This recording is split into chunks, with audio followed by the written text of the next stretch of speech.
আসসালামু আলাইকুম। প্রিয় দেশবাসী, আমাদের তরুণদের রক্ষা করুন, তাহলেই আমরা সবাই এবং আমাদের প্রিয় মাতৃভূমি রক্ষা পাবে। যারা দেশ ছেড়ে পালিয়ে গেছে তারা বুঝে গেছে তরুণ যোদ্ধারা তাদের পুনরুত্থানের পক্ষে ভীষণ রকম বাধা। এই অস্ত্রহীন, ভীতিহীন, ব্যক্তিগত স্বার্থ সম্বন্ধে সম্পূর্ণ উদাসীন দৈনন্দিন এই চেহারার ছেলে মেয়েদের নিয়ে তাদের সাংঘাতিক ভীতি। তাদের লক্ষ্য হল নির্বাচন আসার আগেই পথের এই বাধাগুলো সরিয়ে ফেলা, নিজেদের রাজত্ব আবার কায়েম করা। তাদের বন্ধুরা যতদিন তাদের সঙ্গে আছে ততদিন তারা এই স্বপ্ন দেখবে। নির্বাচন হয়ে গেলে তাদের বন্ধুরা সমর্থন জোগাতে বেকায়দায় পড়বে। সেজন্যই তো এত তাড়াহুড়া। তারা চায় নির্বাচনের আগেই তাদের ফিরে আসা নিশ্চিত করতে। নানা ভঙ্গিতে এটা তারা করবে। এই চোরাগুপ্তা খুন করার যে উদ্যোগ, তার একটা রূপ। আরো কঠিনতার পরিকল্পনা নিয়ে তাদের প্রস্তুতি আছে। আমি দেশবাসীকে আশ্বস্ত করতে চাই, যারা এই ষড়যন্ত্রে জড়িত তারা যেখানেই থাকুক না কেন, তাদের কাউকে ছাড় দেওয়া হবে না। আমি পরিষ্কারভাবে বলতে চাই, পরাজিত শক্তি ফ্যাসিস্ট টেররিস্টদের এই অপচেষ্টা সম্পূর্ণভাবে ব্যর্থ করে দেওয়া হবে। ভয় দেখিয়ে, সন্ত্রাস ঘটিয়ে বা রক্ত ঝরিয়ে এদেশের গণতান্ত্রিক অগ্রযাত্রা কেউ থামাতে পারবে না। আপনাদের প্রতি আহ্বান জানাই, সংযম বজায় রাখুন। অপপ্রচার বা গুজবে কান দেবেন না। ফ্যাসিস্ট টেররিস্টরা যারা অস্থিরতা সৃষ্টি করতে চায়, আমরা অবশ্যই ঐক্যবদ্ধ হয়ে তাদের মোকাবেলা করব। তাদের ফাঁদে পা দেব না। পরাজিত ফ্যাসিস্ট শক্তি এদেশের পবিত্র মাটিতে আর কোনোদিন ফিরে আসবে না। দেশের সবাইকে জোর গলায় বলতে হবে, আমরা তরুণদের রক্ষা করব। এখানে পুরনো আমলের দাসত্ব মেনে যারা আছে তাদেরকে দাসত্ব থেকে বের হয়ে আসতে হবে। উৎসবমুখর শান্তিপূর্ণ নির্বাচন করে আমরা সবাই মিলে দেশের উপর আমাদের পরিপূর্ণ দখল প্রতিষ্ঠিত করব। নির্বাচন অবধি আর বাকি মাত্র 2 মাস। আমরা তাদের উপর নজর রাখব এবং বাকি দিনের প্রতিটি দিন উৎসবমুখর করে রাখব। যেহেতু আমাদের কিশোর কিশোরী, তরুণ তরুণীদের মনে কোনো ভয় ডর নেই, তাই তারা নির্বাচনের আগের 2 মাসের প্রতিটি মুহূর্তকে উৎসবমুখর করে রাখবে। সব রকমের হিংসা কোন্দল থেকে দেশকে বাঁচিয়ে রাখবে। প্রিয় দেশবাসী, আপনারা জানেন জাতীয় নেত্রী, দেশের 3 বারের সাবেক প্রধানমন্ত্রী, গণতান্ত্রিক রাজনীতির অন্যতম শীর্ষ ব্যক্তিত্ব এবং বিএনপি চেয়ারপারসন বেগম খালেদা জিয়া বর্তমানে অসুস্থ অবস্থায় হাসপাতালে আছেন। এই বিষয়টি আমাদের সকলের জন্যই উদ্বেগের বিষয়। অন্তর্বর্তীকালীন সরকার বেগম খালেদা জিয়ার অসুস্থতার বিষয়টি শুরু থেকেই সর্বোচ্চ গুরুত্ব দিয়ে আসছে। বেগম খালেদা জিয়া বাংলাদেশের ইতিহাসের একটি গুরুত্বপূর্ণ অধ্যায়ের অবিচ্ছেদ্য অংশ। বাংলাদেশের স্বাধীনতা, সার্বভৌমত্ব ও গণতন্ত্রের প্রতি তাঁর অবিচল অঙ্গীকার, দেশের উন্নয়নে তাঁর অবদান এবং তার প্রতি জনগণের শ্রদ্ধাময় আবেগ বিবেচনা নিয়ে সরকার ইতিমধ্যেই তাকে রাষ্ট্রের অতি গুরুত্বপূর্ণ ব্যক্তি হিসেবে ঘোষণা দিয়েছে। সরকারের পক্ষ থেকে তাঁর চিকিৎসা নিশ্চিত করতে পরিবারের ইচ্ছাকে সম্মান দেখিয়ে প্রয়োজনীয় সব ধরনের সহযোগিতা দেওয়া হচ্ছে। দেশে চিকিৎসার পাশাপাশি প্রয়োজনীয় বিদেশে উন্নত চিকিৎসার ব্যবস্থা সহ সব বিষয় বিবেচনায় রয়েছে। প্রিয় দেশবাসী, দায়িত্ব গ্রহণের পর অন্তর্বর্তীকালীন সরকার 3টি বিষয়কে সর্বাধিক গুরুত্ব দিয়েছে: জুলাই আগস্ট হত্যাকাণ্ডের বিচার, একটি জবাবদিহিমূলক ও কার্যকর গণতান্ত্রিক ব্যবস্থায় উত্তরণের জন্য রাষ্ট্র কাঠামোর প্রয়োজনীয় মৌলিক সংস্কার এবং একটি সুষ্ঠু নির্বাচন। জুলাই গণঅভ্যুত্থানকালে তৎকালীন ফ্যাসিস্ট সরকারের নির্দেশে সংগঠিত হত্যাকাণ্ডের বিচার কাজ যথাযথ আইনি প্রক্রিয়ায় এগিয়ে চলছে। ইতিমধ্যে ট্রাইব্যুনাল কর্তৃক একটা মামলার রায় ঘোষিত হয়েছে।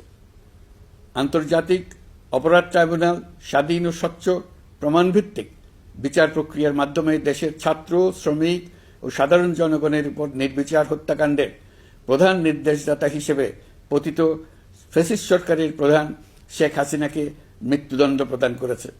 যথাযথ আইনি প্রক্রিয়া অংশ হিসেবে অভ্যুত্থানের পর পলাতক শেখ হাসিনা এবং এই মামলার সাজাপ্রাপ্ত অপর আসামি সাবেক স্বরাষ্ট্রমন্ত্রী আসাদুজ্জামান খানকে দেশে ফেরানোর জন্য সরকার আনুষ্ঠানিকভাবে ভারত সরকারকে অনুরোধ জানিয়েছে। প্রিয় দেশবাসী, ইতিমধ্যে বেশ কিছু প্রাতিষ্ঠানিক ও কাঠামোগত সংস্কার সম্পন্ন করা হয়েছে। কয়েক ডজন পুরনো আইন সংশোধন করা হয়েছে এবং বেশ কয়েকটি নতুন আইন প্রণয়ন করা হয়েছে।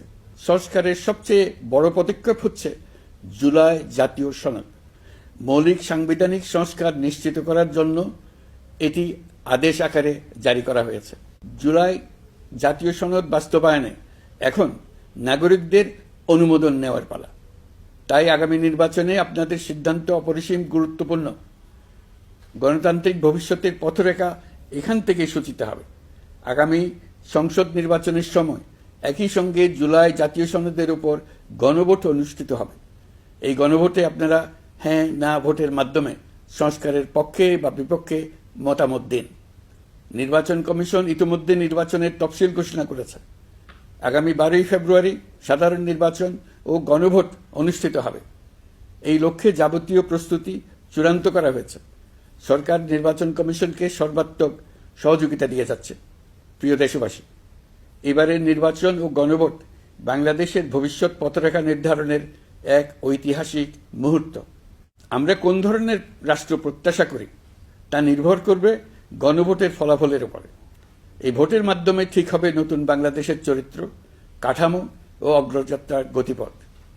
আমরা চাই এই নির্বাচন হোক সত্যিকার অর্থে উৎসবমুখর, অংশগ্রহণমূলক, শান্তিপূর্ণ এবং সর্বোপরি সুস্থ। নির্বাচনকে ঘিরে নিরাপত্তা, প্রশাসনিক প্রস্তুতি, প্রযুক্তিগত সহায়তা এবং পর্যবেক্ষণের প্রতিটি ধাপকে আমরা অত্যন্ত গুরুত্বের সঙ্গে বিবেচনা করছি। একটি গ্রহণযোগ্য নির্বাচন আয়োজনের জন্য প্রয়োজনীয় সব ব্যবস্থা গ্রহণে আমরা প্রতিশ্রুতিবদ্ধ। একটি বিষয় বারবার মনে করিয়ে দিতে চাই, নতুন বাংলাদেশ গঠনের দায়িত্ব আমাদের সবার। আপনাদের মূল্যবান ভোটেই আমাদের রাষ্ট্রের ভবিষ্যৎ নির্ধারণ করবে। তাই ভোটকে শুধু কাগজে একটা সিল মারার আনুষ্ঠানিকতা হিসেবে দেখলে হবে না, বরং এটি হবে নতুন রাষ্ট্র বিনির্মাণে আপনার সক্রিয় অংশগ্রহণ, গণতান্ত্রিক অধিকার চর্চা এবং দেশকে এগিয়ে নিতে সরাসরি অবদান। দেশের মালিকানা আপনাদের হাতে, আর সেই মালিকানারই স্বাক্ষর আপনার ভোট। এই নির্বাচনের গ্রহণযোগ্যতা ও পবিত্রতা রক্ষার জন্য রাজনৈতিক নেতৃত্বের ভূমিকা অপরিসীম। আমি দেশের প্রতিটি রাজনৈতিক দলের নেতৃবৃন্দের প্রতি উন্মুক্ত আহ্বান জানাচ্ছি, আপনারা একে অপরকে প্রতিযোগী হিসেবে দেখবেন, কখনো শত্রু হিসেবে দেখবেন না। নির্বাচনের মাঠে এমন একটি সুষ্ঠু, গ্রহণযোগ্য, শান্তিপূর্ণ পরিবেশ তৈরি করুন যাতে দেশের মানুষ গণতান্ত্রিক প্রক্রিয়ার প্রতি আরও আত্মবিশ্বাসী হয়ে ওঠেন। যারা ভোট বাক্স ডাকাতি করবে তারা দেশের মানুষের স্বাধীনতা হরণকারী, তারা নাগরিকদের দুশ্মন। তাদের থেকে নাগরিকদের রক্ষা করা আমাদের সবার অবশ্য কর্তব্য। ভোট জনগণের ভবিষ্যৎ রচনার অক্ষর। ভোট বাক্সে ভোট জমা দিতে না পারলে কাঙ্ক্ষিত ভবিষ্যৎ আর রচনা করা যাবে না। আপনার ভোট আপনি সযত্নে ভোট বাক্সে দিয়ে আসুন। কেউ বাধা সৃষ্টি করলে তাকে সুশৃঙ্খলভাবে প্রতিহত করুন। আইনশৃঙ্খলা বাহিনীর সহযোগিতা নিন। ভোটের উপর নির্ভর করছে আপনার আমার সবার ভবিষ্যৎ, আপনার আমার সন্তানের ভবিষ্যৎ। যোগ্য লোককে ভোট দেন, জাতির ভবিষ্যৎ নিশ্চিত করুন। মনে রাখবেন, ভোট রক্ষা করা দেশ রক্ষা করার সমান দায়িত্ব। ভোট রক্ষা করুন, দেশকে রক্ষা করুন। ভোট দেশকে এগিয়ে নিয়ে যাওয়ার গাড়ির চাকা। এই চাকা কাউকে চুরি করতে দেবেন না। আসন্ন জাতীয় নির্বাচন ও গণভোটকে সামনে রেখে প্রশাসনকে আরও কার্যকর, নিরপেক্ষ ও নির্বাচনী পরিবেশের উপযোগী করতে সরকার মাঠ প্রশাসন ও পুলিশ প্রশাসনে বেশ কিছু রদবদল করেছে। এই পরিবর্তনগুলো কারো প্রতি অনুরাগ বা বিরাগ প্রসূত নয়। এগুলো করা হয়েছে দক্ষতা, যোগ্যতা এবং পেশাগত সক্ষমতার ভিত্তিতে। আমাদের লক্ষ্য একটাই, দেশের প্রতিটি ভোটার যেন ভোট দিতে পারেন নিরাপদ পরিবেশে, ভয়মুক্ত মনে এবং সর্বোচ্চ স্বাধীনতায়। নির্বাচন কমিশন যদি মনে করে আরও কোনো পদক্ষেপ প্রয়োজন, তা কমিশন অবশ্যই গ্রহণ করবে। প্রিয় দেশবাসী, জুলাই সনদ জাতির ভবিষ্যৎ পথযাত্রার একটি ঐতিহাসিক দলিল। এই সনদে আমরা যে সংস্কারমালা প্রস্তাব করেছি, রাজনৈতিক স্থিতিশীলতা, বিশ্বাসযোগ্য নির্বাচন, প্রশাসনিক জবাবদিহিতা, দুর্নীতি হ্রাস, অর্থনৈতিক পুনর্গঠন এবং সমাজে সম অধিকার প্রতিষ্ঠা, এসব বাস্তবায়নের জন্য প্রয়োজন জনগণের সুস্পষ্ট মতামত। কারণ একটি জাতীয় রূপান্তর কখনই একক নেতৃত্ব বা একটি প্রশাসনের মাধ্যমে টেকসই হয় না। জনগণকেই চূড়ান্ত সম্মতি দিতে হয়। এই কারণেই আমরা গণভোটের আয়োজন করেছি, যাতে দেশের ভবিষ্যৎ সংস্কার দিশা নির্ধারণে জনগণ সরাসরি সিদ্ধান্ত দিতে পারেন। এই গণভোট হবে বাংলাদেশের ইতিহাসে নতুন মাইলফলক। এখানে আপনাদের প্রতিটি ভোট আগামী দিনের রাষ্ট্র ব্যবস্থার ভিত্তি স্থাপন করবে। এবারের নির্বাচনটি অনেক বেশি গুরুত্বপূর্ণ, কারণ একই দিনে এবার দুটি ভোট, একটি সংসদ সদস্য নির্বাচনের ভোট আর একটি গণভোট, যার প্রভাব হবে শতবর্ষব্যাপী। কাজেই অবশ্যই ভোট দেন, ভবিষ্যৎ নিশ্চিত করুন।